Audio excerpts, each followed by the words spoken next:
Welcome back to the podcast, Beautiful Soul. As always, this podcast is brought to you by Energy Drinks, best energy drinks on the planet. Rip to them. A awesome guest on today. Someone that I've gone down his rabbit hole the last week. He's a fellow gifted human being. He's on the spectrum, and I'll let him share his story. But I've got Daniel Jones on the podcast today. He's the creator, the author, the owner of the Aspie World YouTube channel, and this award-winning YouTube channel dedicated to helping improve the lives of autistic people. He's got a book coming out September 2026. About that in the podcast. But Dan, thanks for joining me today, my man. Hey, it's my pleasure, dude. Thank you so much for having me. Man, I look for my audience. I'm sure if you're new to the audience and you're watching this one, I was diagnosed with Aspergers when I was younger, ADHD, autism, and it was actually something that I didn't necessarily have shame towards, but I just never really looked into because I thought it was just like, oh, I did what it is, let's move on. But then I had a bit of a realization, and I decided to sort of look into the hood a bit and say, okay, well, what is it? Because someone said, what is it one day? I'm like, I don't actually know how to define it. I don't know what it is. So, man, I'd love to hear from you. Firstly, story, and then, man, we'll go into like, what is autism? How do you live? How does it shape your life? And we'll go from there. What's your story? Yeah, so I wasn't diagnosed officially until I was 26 years old, which is quite late. I mean, as a kid growing up in like the 80s and the 90s, it was very difficult to find medical professionals in my area of the world, which is like quite. I live in Wales, which is kind of like a rural part of the UK, and so it wasn't the best place to get the best medical professionals. So yes, it was difficult, and my parents had a struggle trying to find like the right doctors and the right like psychs to kind of really help me. But when I was 26 years old, it all came into being when my partner's mother's a mental health nurse, and also my partner was learning. She was doing a degree in childhood studies and development just on autism, right? And so she was like, "Oh my god, this is best describes Dan," and she was like, and then they were just everything kind of fell into place. And said, "Look, did you have to go, get this kind of assessed really?" And I was actually I'd been kind of like in between jobs for ages because I'd start a job and then I couldn't hold it down, and I'd start another job and I couldn't hold that down, and it was just very difficult for me to be in kind of like these typical working environments. And then I went on like a holiday period for like a week or so. I came back and they moved my desk around and it just threw me. I was like, ah. And then I had this like crazy meltdown in the office, and then I had to take some time off work, and that led to therapy. Therapy led to the assessment. And then they were like, yeah, it's Asperger's and ADHD. I was like, oh, dang. But I didn't know anything about it at the time. I knew literally nothing. And then so I uploaded a YouTube video because for me, I'm a visual learner. So I was like, oh, I'll go on YouTube and learn about it. And there was nothing. And I was like, oh, geez. But then I was like, hey, I got 26 years of like surviving this, right? And, this lifestyle. And so I must have something to offer. So I put a YouTube video out in 2013, and the rest is history, as they say. Yeah, beautiful, man. Like, I'm sure there's obviously so many rabbit holes within that journey. And since obviously doing the YouTube channel, you would have learned a lot of self-discovery and a lot of light bulb moments. There's a couple like big things I'd like to go into, man. I guess to sort of go big picture, then we'll sort of bite into it. But what is autism? What is Asperger's? I've actually watched your video define it, but just for the listeners, what is it, I guess, overall, and what's kind of the traits of people with this gift that we have? Yeah, so it kind of like years and years and years and years ago, there was these two blokes, Leo Kanner and Hans Asperger, and they both were doing simultaneous studies on this phenomenon within neurotypes in the brain.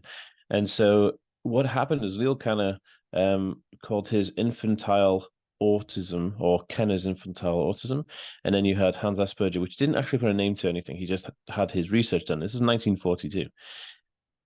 Since then, because of the developments in tech and psychology and stuff, they kind of compounded the information to create a diagnosis of autism, but it was factioned off into different parts. So you had kind of like what they used to call classic autism, which is somebody who would be potentially nonverbal, non-responsive in their own world completely, and they would be. It's quite a derogative term, but they'd be low functioning. They would be very they have a high need of support from people to function in life. And then on the other side of that spectrum, you had the research that Hans Asperger was doing, where you had people who had similar traits and symptomatic issues like classic autism, but they were able to verbally articulate themselves. They were able to hold down a job just about. They have difficulties in social interactions and understanding non-written social cues, but they also they were also able to function on a higher level, which is a higher functioning label. Again, we don't really use those terms that much, but they had lower support needs. So that gave you more of like an autism spectrum, right? And so what used to happen up until about 2013, 2019 is you used to get people who were diagnosed with classic autism and global learning delay, and then you'd have people who were diagnosed with things like Asperger syndrome with ADHD and Tourette's, because they were trying to separate the abilities of the people on the spectrum so they could best kind of help them out. But then what happened is they realized that the people who were being diagnosed with Asperger's syndrome still needed the factions of the support that people with classic autism were having, but they were being denied access because their reports were saying Asperger's and not autism. So they said, okay, look, let's just squash it all into one and call it autism spectrum disorder as a spectrum. And that's how it came about, and that's what it is. And to answer the second part of the question, some of the characteristics of autism, and this is across the board, is basically it's neurochemistry. So the brain, when the brain is forming, it creates neurological paths within the brain which help function things like how you process senses, how you process communication, and they're the two real main components really of autism. And with autistic individuals, as if the neurological paths are typically mending like this, what happens in autistic individuals is that they slightly go sideways, and then they mend slightly differently. So those paths are trying to find alternative routes to perform the same task. And then what you have is an experience or expression of reality where the person will experience like heightened senses to things like sound and smell and touch and unusual kind of habits or non-typical habits of behavior. And this is mainly characterized within things like lack of eye contact in social communication, an inability to really understand social situations that you typically learn as you grow up, right? Making friends and knowing like what hand gestures are and stuff like that. How long to speak for, where to stand next to your friends and all those things. Boundaries, social boundaries, things that you don't say in public, things that you do say in public. And all those things are kind of a bit of a miss. And all of that really was characterized as autism. Now, a bit of an interesting difference is people with what they used to term as Asperger's syndrome would typically present with a higher intellectual ability than your typical kind of like classic autism, because they would have other learning delays within or learning difficulties within that diagnosis. So that's really interesting. So you see a lot of people who are diagnosed with Asperger's who are, like you said, like highly quite gifted people. You got like Elon Musk, again, richest guy in the world, one of the cleverest guys around actually in the moment. A lot of people give him a lot of stick, but I think I think it's because they don't understand him, to be honest with you. He speaks his mind and he says whatever he wants, and I think that's very interesting. But it's just, again, a trait of the of Asperger's syndrome. I love it, man. Look, I'd love your thoughts on this. One of my questions was maybe like some bit of context, some famous or well known with Asperger's. I know you as a whole. I know you've done a video of that. I'll circle back to that. But let's use Elon as an example. Like for me, until I started self-development, inner work, seminars, books, etc. It was a bad thing. I thought it was negative, held back, and obviously like so when you mentioned social setting, like that got big time when in my upbringing, eye contact, dinner table, went at the dinner table and actually communicated at the table. I've got like vivid memories of how painful that was as a kid. And I think for me, but I from a mentor of mine, he had dyslexia, autism, AD, etc. And just the way you worded and reframed it really empowered me. And just I see things in a different way. So I see things that people don't. So I can do things that people do. So I can have things that people don't have. So in that way, it's actually shift. And you look at Elon Musk as an example. He sees shit that like people like what he's created. He sees the future. He's a visionary. He's colonizing planet. It's like he sees things the person with it doesn't have. So in that sense, I see a gift. I see it as an up. I see it as a just a different mode that other people can't access. So I guess my point of the question is, did you see it first as a downgrade or something negative? And since now it's empowering to you, or I guess your thoughts on that sort of concept. Yeah, I mean, like it's very interesting because you have when you're diagnosed with a condition, you're in a clinical setting, and whenever you're in a clinical setting and somebody gives you a diagnosis, it's never a good thing. You know what I mean? You don't go to hospital like, yes, today I'm going to be diagnosed with something. You know what I mean? It's always very negative. Yeah. So you inherently have this kind of like negative stigma attached to anything that a doctor tells you that is wrong with you, right? Yeah. And to be fair, yes, I've had my fair share of struggles because of it, which is quite negative. But on the other hand, I was able to do a degree in chemistry because I was just interested, and my brain worked in a way where I was like, it was quite easy to do. I wrote my book in 2 weeks. You know what I mean? Like stuff like that, because my brain's working at a different type of frequency, like our brains working at a different type of frequency. And similar to Elon Musk, think about this. I mean, like a lot of people find him quite rude or abrupt, but the thing is, he's so into his work. He needed to hire a chief rocket engineer for SpaceX when they first started, right? But he couldn't afford one, so he became the chief rocket engineer. Like, so.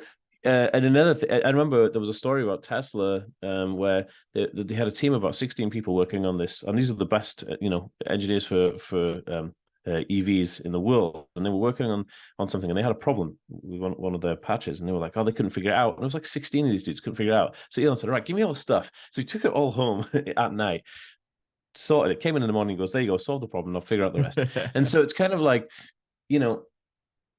it's a gift in one way. You can see the potential of the good that happened. He'd fixed the problem, but he came in the morning and it was like, you guys suck, go figure it out. So that's kind of like a negative, because we're like, well, he has no people skills, right? Yeah. So it depends. I think it's an equal balance, like anything else in the world. You know what I mean? Like there's a balance there, and we just have to accept it. And this is what I will say though. People on the autism spectrum, with like Aspergers or classical autism, whatever you want to say, they're not trying to be assholes. You know what I mean? And they may come across that way. I'm gonna copy and paste that to my partner, because I do come across as like mean it. I'm just anyways, but keep talking. No, and it's funny. Like I have this experience where if I'm not learning, like my brain is going 1,000 miles an hour all the time, and so if I'm not learning something, I have to learn daily. So I listen to audiobooks whilst I work out. So if I'm running or I'm in the gym, I have to listen to audiobooks, because tactile feedback combined with sensory input through learning helps me increase potential. Yeah. And so but if this is the negative. If I do not have anything to learn, if I run out of learning material, my mental mood or my mood regulation, emotional regulation hits rock bottom, and I'm just an asshole. I can't focus, and I hit like this horrible kind of like, ugh, you know what I mean? It's like I always have to be occupied. Yeah, my mate, ex-business partner of mine, he called it my Louis mood, where it's like I'm just so over it, I don't give a fuck. It's like it's like rude. I'm just not interested. Like I remember growing up, it's like it seems very to people what I'm about to say, but it's being a conversation with someone. And if the conversation you're interested, I just walk away. Like, this is boring. I'm out of it. And it's like I'm not being rude. This is stimulating. This is not interesting to me. Yeah. And it's like you've kind of extracted all the juice that you've done, but it's like I've kind of got everything I can have here. I'm gonna go do something else. And so, no, definitely. Right. Do you have any thoughts on that before I keep going? Yeah, really quickly though, and it's interesting you should say that, because like there was a thing I read a book like How to Think Like Albert Einstein, and one of the things Einstein said, which is a lot of us talk about now, is he was saying that 50% of his success of being so clever was the fact that his brain was a little bit larger than the average person, and he was able, and that had something to contribute towards his intelligence. But the other 50% was that he only surrounded himself with super fucking intelligent people. Yeah. And Yeah. so there's a state, you know, we are the sum of the 5 people we spend our most time with. And like you rightfully said, if you're hanging out with losers who are talking about video games constantly, it's like, okay, I'm not into that. I surround myself with 7-figure business owners. Like, this is me, as in Dan. That's what I do. Yes, I have acquaintances who are like, you know, your average kind of like, you know, work in retail and stuff like that, which is fine. There's nothing wrong with those things, but it's not stimulating for me. It's not who I am. And so I have like my network is entrepreneurs and business owners. Like, that's who I want to, because that stimulates me. When I talk to them and saying, oh, I've got this cool idea. And you know what I mean?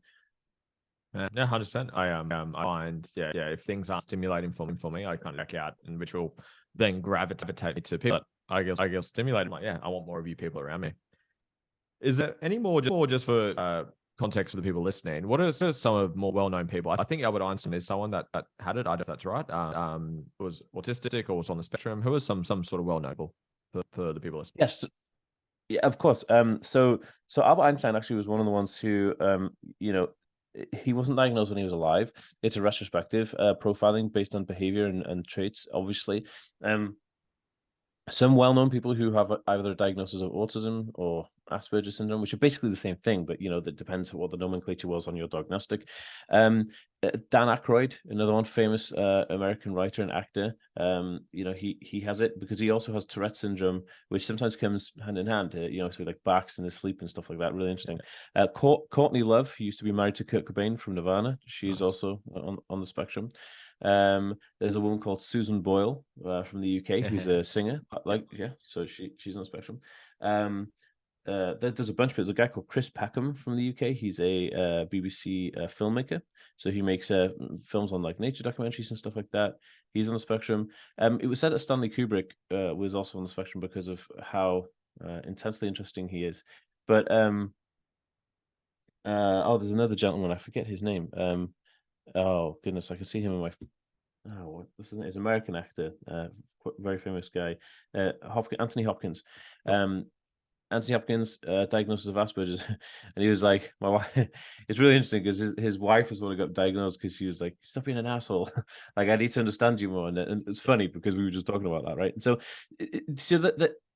what's really interesting is there's a big scope of it. There's actually a friend of mine who's super. He's super famous. His name is Stephen Hilton. I don't know if you're familiar with Stephen Hilton. He's a he worked with like the Depeche Mode and stuff like that, and the Chemical Brothers. He made a lot of music, and he was married to a woman called Laura. But they had a big Hollywood bust up, bless him.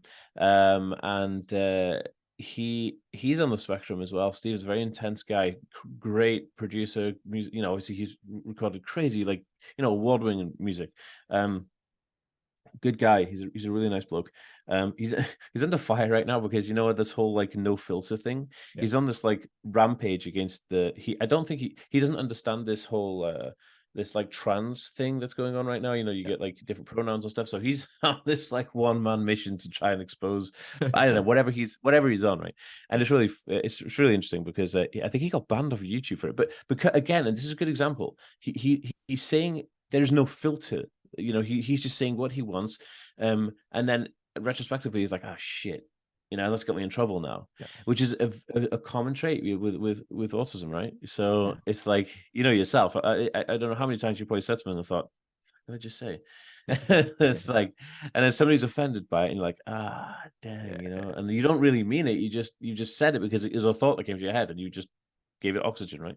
Yeah, man, it's a two-sided question for people that are on the spectrum. What are like traits? Not so traits. Said that, like strategies and ways to not. I don't want to use the term handle it more because that kind of it's a bad thing. Or utilize it, whether there's certain things you can do on a daily basis. I saw that thing you had on your story you posted about, like your feet, like sensory feet to ground or whatever the purpose of it. Just like things like that, like habits, ways you can set your life, etc. But then on the second side of that question is people that might be have a ship or a relationship on the spectrum. How can they connect them, communicate with them in a healthier way, an optimal way? Yeah, you know, it's really interesting because people on the spectrum have a broad spectrum of needs. They have things that inherently similar to everyone's, called the triad of impairment, which is typically how you diagnose autism. But then you also have like individual experiences of those things, which is just fascinating. So, for instance, you could have something like you could have a sensory processing disorder, or SPD, which comes with autism. Now, you can either be hypo or hypersensitive to something, which is interesting. So you could have two people with a diagnosis of the exact same thing, but have two different experiences. But it still is the same problem. It's a communication from third-party stimuli or environmental stimuli. And so some of the tips and tricks is, usually the most common is hypersensitive. So you're like, it's too many sounds. And if you're out in public, there's a lot of like hustle and bustle going on, like, if you're out in the street or in the mall or something.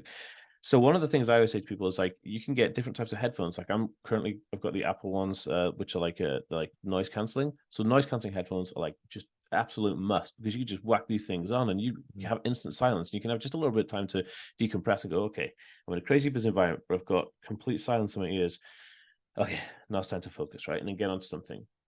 Another way in which I create coping mechanisms for life, right, which is what you were trying to say, is I set timers and visual timers. And there's different types of apps. There's an app called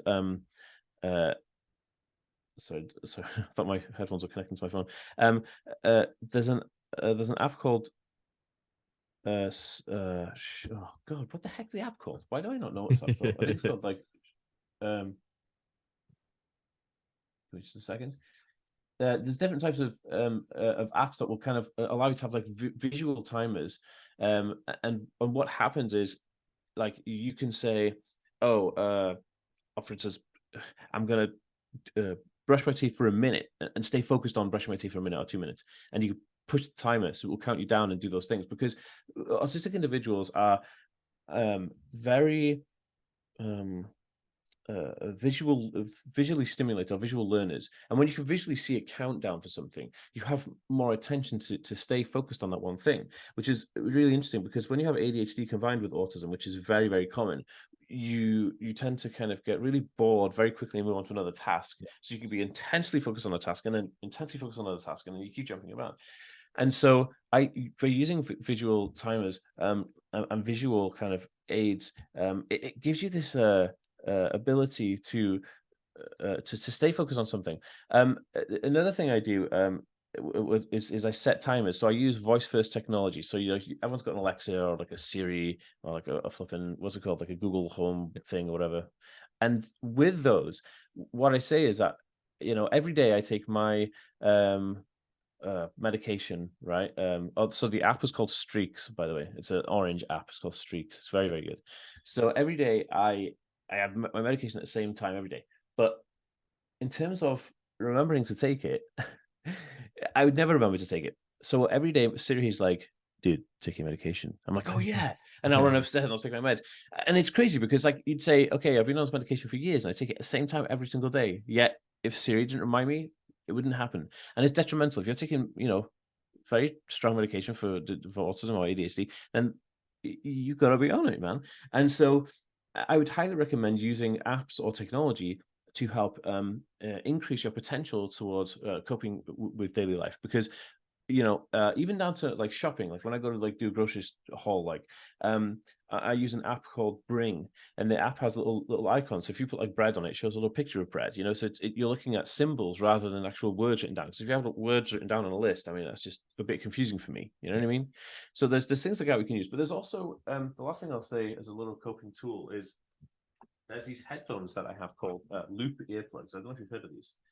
And they're like these little, like tiny, like in-ear, like buds that actually help. It's I don't know how on earth it works. It's like almost like a filter, and you put this in you pop it in your ear, and it lowers the actual volume of the noise, but not the quality of the noise. If you know what I mean. Like a dimmer. Which is yeah, like a demo. That's exactly right. And they're really interesting. So I worked a Loop a few years ago, and these things are really, really cool. I know a lot of people that use these. So actually, I hit them up again, because I think like it'd be really good to, this is years and years ago when I did work on them. But yeah, they're really good. So if you're, for someone who's on the spectrum and you're listening to this, or you have someone on the spectrum that you care about, check out Loop earplugs, because they're really highly effective, and they're also economically viable, and they're only a few dollars to actually buy a set of these. So very, very good. Very cool. Man, I've got another question. I guess this might be controversial for some people listening to this. What's your views on? I'll frame the question and then I'll do it. I work with business owners, CEOs, athletes, etc. And I do dive into healing and into anxiety, into depression. So I've got certain beliefs around like medication, masking symptoms that are solving problems. But I do understand like, people on spectrum, like sort of towards the higher degree where they need a lot more important help, and medications can certainly help out. What's your views on medication for autism, for Asperger's, medication as a whole, as a masking? It's masking something that you could work on versus it's actually needed because of the individual itself. That's a bit of a loaded question, but roll that. Yeah, I think it's a brilliant question. And, there's a lot of pill shaming going on in the world. People say like, oh, you can't take a pill, it changes who you are, blah, blah, blah. And I was kind of like, not again, like I'm a very much like I'm a vegan, and like I'm very natural. Like I drink water and green tea and stuff like that. And I'm a very healthy guy in those respects. And I was like, up until 2020, I was like, look, I don't think I need medication. But there came a point in my life where I was like, wow, I'm finding it really difficult to manage my chemistry, my brain, my life. I think I need help here. So I go see my psych and my team, and then they say, okay, look, we have medication for people who have ADHD and autism combined, help regulate moods and stuff. Maybe this will help. So we try different stuff, and it works. And so what you have is a bit of relief. It's kind of like saying, it's like saying, I have an excruciating headache. Do I persist with the pain because my body is telling me something's wrong with my head, which I already know. Thanks for telling me, body. You don't need to keep reminding me. Or do I take painkillers once I realize that there is a pain there, because the pain will be masked by the painkillers, and I can actually function in life okay. It's the same thing. And so I don't think pill shaming is something we should do. I think medication is a personal journey. I think that sometimes in life there are times when we need medication, kind of like if you went for an operation. It's not masking the pain, it's knocking you out so that you don't have excruciating pain where they cut you up. You know what I mean? There's reasons for it. And I don't think, well, let me put it this way. Your neurobrain chemistry, or your neurobrain biology, should I say, is hardwired. That will never change. So it's not like you're masking something. It's like you're trying to give yourself a little bit of relief in something that you may find very difficult. Like, could be emotional regulation, could be anxiety, could be something as simple as just kind of calming you down. You know what I mean? Because you could be like quite hyperactive, and that then leads to anxiety, and that could stop you from potentially getting a job. It could stop you potentially finding love, right? Like, I think all of those things, again, like it's not just one pill for everybody. I think there's different levels. You know what I mean? And when you speak to people who actually are certified in medicine, they're the ones who'll be able to tell you which one's the best for you. And I think, it's a personal choice, personal journey. I wouldn't shame anyone for not taking medication either. If someone wants to kind of just like, raw dog it and try their best, I'm like, dude, I wish I could, but sometimes you can't. Yeah. No, beautiful answer. I don't think I got the second half of the other question. So people that are in a relationship with someone with autism or someone on the spectrum, either physically dating them or just friends, family members, what's ways that they can have changed their coping mechanisms, or communicate with them better, deal with them better, have their relationship with them better? Yeah. What are your thoughts on that? So the first thing I would say is, and there's two main parts to this. I mean, we could go all day talking about this. I mean, I've done seminars on relationships and stuff. And there's two main basics. One is the form of communication, and the other is personal validation. So we'll talk about the first one.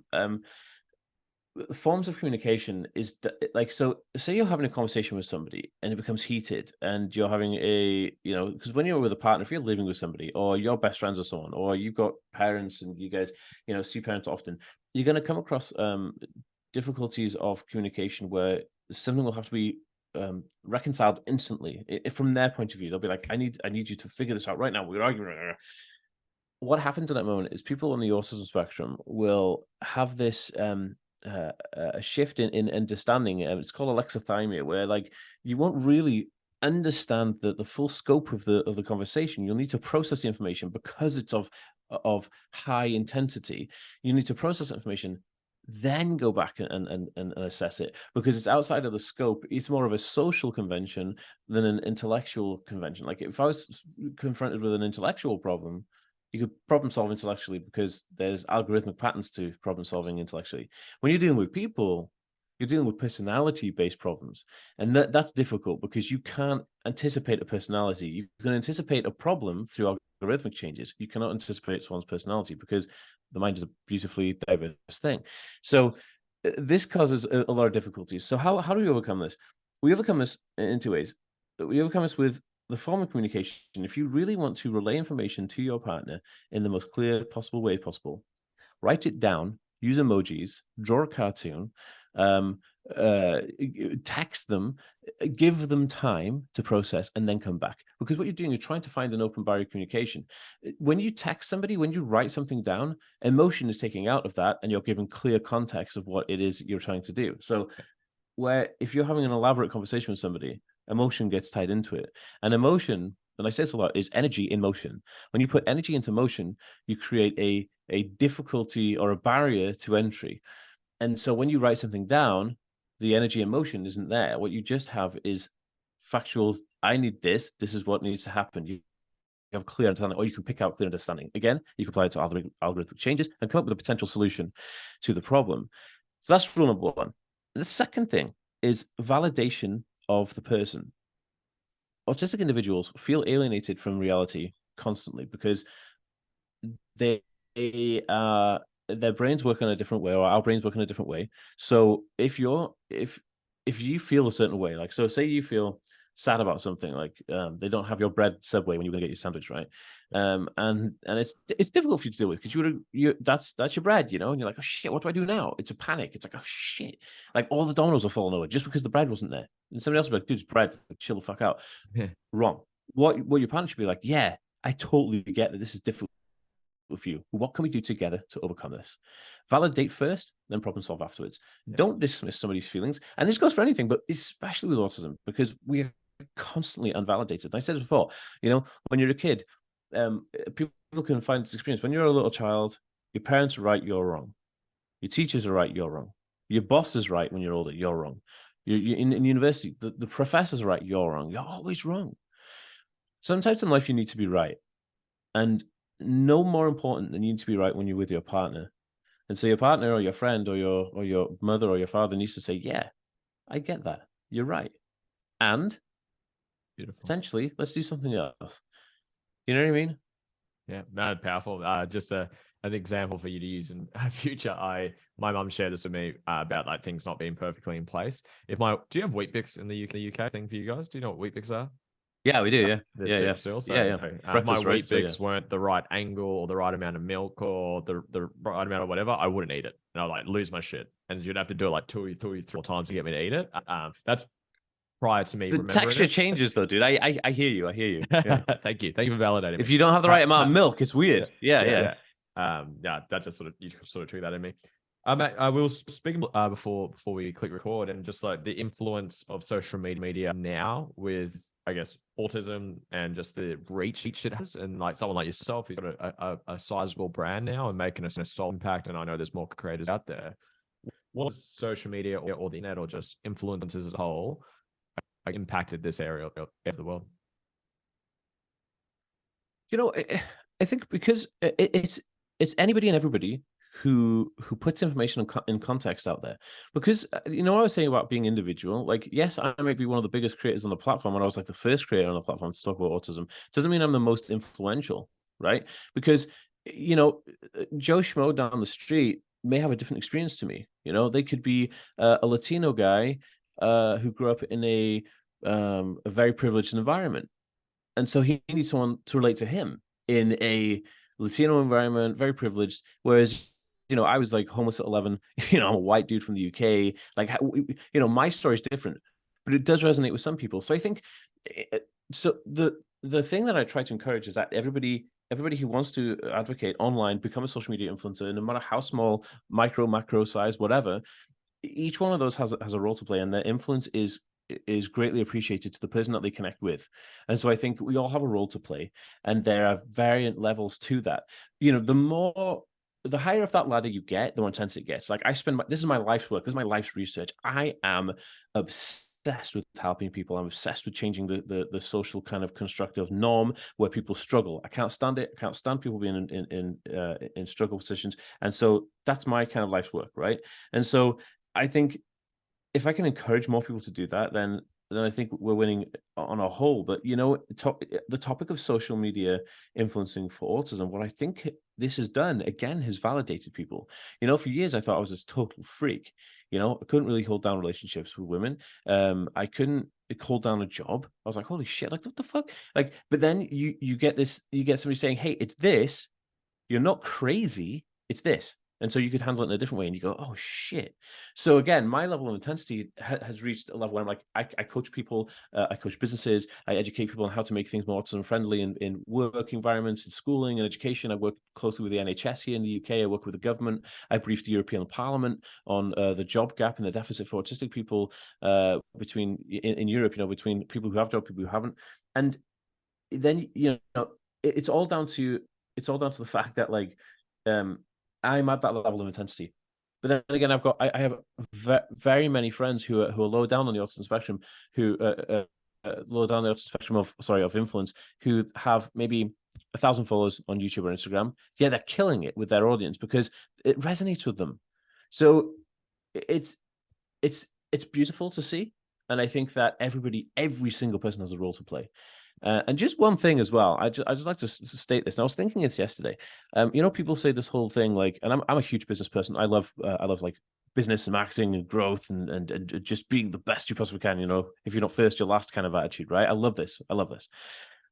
Somebody was saying, I hear people all the time, and it's such a lose-lose attitude. They say, hey, if I help just one person, then I've completed my mission. I can't stand hearing that. I think that's bullshit. I'm not happy until everybody. I want to become omnipresent. I want to dominate the entire sector so I can help everybody. If you're not first, you're last. Why would you want to be last? Why would you want to just help one person? It's bullshit. I say, yeah, one person, on to the next, on to the next, on to the next. Like, I want to help as many people as possible. I will not be satisfied unless I am completely omnipresent and dominating a space so I can help as many people as possible. And what's your message to those people? So you say help them. How do you want to help? What's your impact that you want to have on those people? I want to be able to change their lives, increase their potential, urge them towards existence where they are completely in control. They are confident. They are able. They can do the things. They do not have self-doubt, and they are confident as human beings to complete protocol in their lives, which will urge them towards success. I actually I'm releasing a mentorship program that's going to be highly exclusive, super premium, really soon, actually, which nobody knows about yet. I'm in the middle of doing research of it. I've been interviewing people in my audience, and it's going to be life-changing, because I realized that there's so much work to be done, and I'm like, I'm just so pumped to do it. You know what I mean? And my message is like, everybody is worthy, and everyone can increase their potential towards existence. Of course they can. Epic, man. Powerful, man. I don't know if in your alley, but I wanted to ask, because and you can just not answer it if you don't want to answer. I watched a podcast with Joe Rogan and Robert Kennedy, Robert Kennedy Jr. about vaccines and autism, and I was just listening to it, and the autism like act stood out to me, obviously from being Aspergers, all that good stuff. And I've got the stats in front of me. I just put it up on a post the other day. But in 1983, 10 vaccines per year, and one at the same year, 1 in 10,000 people had autism. In 2013, 32 vaccines per year. So you've gone 10 to 32, and the number of autism has gone from 1 in 10,000 to 1 in 88. Then in 2018, gone up to 74 vaccines, and now 1 in 36. Now that's just one stat, one measurement, one way of checking the data. There's so many other things that have happened. One correlation, right? What's your thoughts on it? Like, I find it interesting. I find it like that's as soon as I heard it, I messaged my mum and dad and like, mum, vaccinated when I was younger. Like, yeah, you did. Oh, interesting. Something to think about. Like, yeah, I find it fascinating. What's your thoughts? I don't really have too much answers to it, but someone who's obviously in the space. What's your thoughts on that? Yeah, absolutely. I'd love to talk about this. If we think about,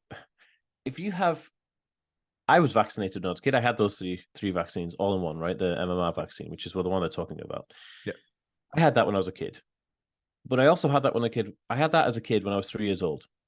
I was experiencing symptomatic issues of autism before I was 3 years old. I couldn't take a teat. I was spoon-fed milk because I couldn't take the texture of a teat or bosom, right? That is not caused by vaccine because I had no vaccine in me. I still had those issues. Let me talk about correlation. There was an increase in Mars bar sales, which is a chocolate bar we have in the UK, right? Mars bar sales increased like 70% within the 10 years of between 2001 and 2010. Also, there was an increase in blonde women and car crashes of the same correlation, went up 70% between the year 2001 and 2010. Are these related? No. But if we put the correlation side by side, one could argue that Mars bars are causing blonde women to crash in cars in the UK. Yeah. Correlation does not equal statistical fact. You're just pulling two figures together, matching them up, and creating an outcome. Listen, there's two other things I want to say on this. If vaccines caused autism, everybody who'd been vaccinated would have autism. There isn't. Yes, 1 in 33 people in the United States, but where's the rest? You know, where's the 32 people who have been vaccinated and they don't have neurological conditions, right? And the other thing I'd say on this is the correlation I would say is when we look at autism, at what causes autism, there isn't a strong factual evidence to suggest anything other than genetic disposition, and it's inherent from many things. So you could pick up a piece of genetic code from your ancestors that gets carried down, and it's kind of like bioaccumulation, they call it in science, where you accumulate genome differences as you know as the kind of like the procreation increases. So the intensity of those differences become large, and then all of a sudden you have this kid and they've got all of those genetic differences. Boom, you have neurological chemistry which is different. Autism. The planet's population has also exponentially increased, right? So if you look at the population of America in the 80s versus now, there's going to be a huge difference there, right? So of course there's going to be more autism. Your density of population is larger, right? Makes sense. So they're saying, yeah, 1 in 60 people in like 2019 or whatever, and then 1 in 33 now in 2023 or whatever. It's like, yeah, but there's also the population's increased. It's great to pull out a figure and show you the difference, but let's look at the bigger picture. Has the density increased? You know, like, yes. Have people moved from other countries? Yes. Is autism prominent in those countries that they moved from? Probably. Like, you need to see a full picture before you can base this on anything. And I get what Bobby Kennedy's talking about, because when you look at something like statistical data, you go, okay, that makes sense. But does it? You have to be analytical when you're dealing with data. And I think a lot of people, and this is the problem. This is why it comes about. And if you're going to say, you know, and I know this is a lot of people say, yeah, but how does it come about? Bobby Kennedy's not the only person to ever bring this up. Loads of people have. There's a film called Vaxxed. You know what I mean? It's sad, but this is what happens when you're in denial. You're wanting to blame somebody. You want to blame something. If you're a parent and your pride and joy, your little child is disabled, and it's neurodevelopmental, so it progresses as the older they get. So when they're a little tiny baby, it's all fun and gooey gaga. But then the time they get to 3 and 4 years old and 5 years old, they're not able to interact in classrooms, and they're having a difficult time at school. And you see that they're miles different to the other kids. It's shocking to the parent. You're like, oh shit, and they think like, oh, there's something wrong with my kid. It can't just be nature or God's way. It's got to be something nasty, being vaccinated, some evil person who's like you, and they want to push the blame. They can't, because nobody accepts things. We don't accept things anymore. We don't just go, you know, oh geez, that just happens. Let's fucking deal with the cards we've got and move on. Let's play the game. Let's see what players we have. Let's go forward. Everyone expects everything to be perfect. Nothing's perfect in life, you know. And you know what? I'll say this as well. Anything that's worth having should be hard work, you know. And I think that is a level of a lot of it. And I feel it. I feel it for the parents, because I know I'm a parent myself, and I'd feel the same. You know, I'd be like, somebody's done this to my kid. You know, but you know, it hasn't. It's just genetics. It's DNA. Autism's been around since the dawn of time. We didn't have vaccines in, like, you know, the 1800s, whatever, that caused vaccine damage like they suggest now. Yet we still had cases of autism. You know what I mean? Sir Isaac Newton, like, you know what I mean? Yeah. No, man. I was curious on your thoughts. So I pretty put, man. I think, man, to start to wrap this up, man, you're coming out in a month and a half. Oh, more so 2 months away. So Man, tell your book. What's the name? What's the angle? What's the purpose? So for people that watching the video, he's holding it right now. Tell us about it. Yeah. Yeah, so my book is called Autism for Adults. Basically, it's an approachable guide to living excellently on the autism spectrum. And the reason I wrote this book, there's actually a quote here from Temple Grandin. I don't know if you're familiar with Temple Grandin. She's a very famous autistic woman. There's a film made about her, and she's also a friend of mine. She's very, very famous, Dr. Temple Grandin. And she said that, basically the work that I do is so helpful to people on the autism spectrum because I'm an adult. I lived 26 years undiagnosed, and then from 26 to where am I now? 37. I've dedicated my life to helping people understand autism and live their life as best as possible, learning the tips and tricks, the hacks, so that they don't have to struggle. Now, this book is a guide for those things. It's relationships. I talk about sex. Nobody talks about sex and autism. You know what I mean? Why not? Like, let's talk about it. Let's have that conversation. I talk about jobs. How do you get a job? What did I do to get a job? How do jobs work? How do I go to the grocery store? Like, all of the things that you need to do to be as able and confident as possible is in this book. And it's also goes through me as a little kid all the way up to now, going through everything that impacted my life and how I overcame, like living with a brother and a sister, living with a gay man. Like, my brother's a gay man, so sharing a bedroom with a gay man, and how did that impact my life? Everything from just it's so funny because he's like flamboyant and dramatic. It was an amazing experience, and I think everything that I learned in my experiences of growing up has just led me to this point. Again, like I said, being homeless, losing our house, losing a business, losing everything, being completely poor as fuck, and then still having to try and accommodate your needs as an autistic person. I have so much experience. It's unbelievable. So I consolidate all into this book, and I think it's also one of those things where if you're a newly diagnosed person, if you're an adult on the spectrum and you're newly diagnosed, this is a perfect book. I think this is a perfect book because it's like a what do I do next kind of thing. You know what I mean? Because there isn't anything like this. Big man. And where can people order it? Where can they find it? Sure. So you can pre-order it on Amazon right now, Autism for Adults. So it's out on Hay House UK, which is a big UK publisher. Epic. It's out on Page Street Publishing in the US, and it's out on Penguin Random House on audiobook. And I'm recording the audiobook next week, which is Epic, cool. man. Epic, man. Congratulations, man. I'm Thank you. looking forward to it. I'll certainly be grabbing myself a copy as well. Man, this has been an awesome conversation. Is there any other message that you want to leave before you wrap this up?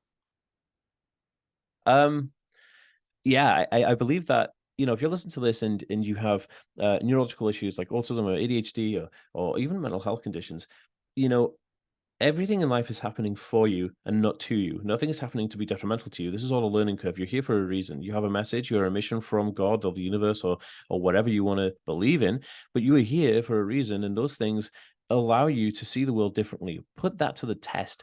Do the things that other people won't do, and you will succeed in life more than anything else. Shine bright like the sun, and I know you will be so much more in harmony with the universe if you just said, okay, look, this is what my difference is. I'm going to put it to the test. And I love everybody. So thanks so much. Fucking love it, man.